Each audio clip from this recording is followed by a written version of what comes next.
detox diet in order to help me lose weight? The simple answer is no. Detox diets are thought to clear our body of the waste products that might build up along with any toxins.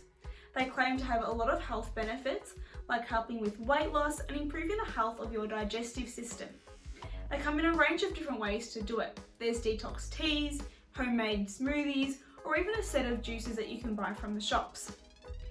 The very first thing to know about detox diets is that none of these benefits have been scientifically proven, and in fact, it's likely that they're going to do a lot more harm than they can good. So it's very lucky for us that as humans we have our own detox system in our kidneys and our liver, and their role is to filter the waste products and toxins from our body. So you definitely don't need to be relying on a detox tea to do the job. In terms of the weight loss benefits, a lot of this weight loss is actually water weight, and so as soon as you recommence your old diet, the weight is likely to be regained.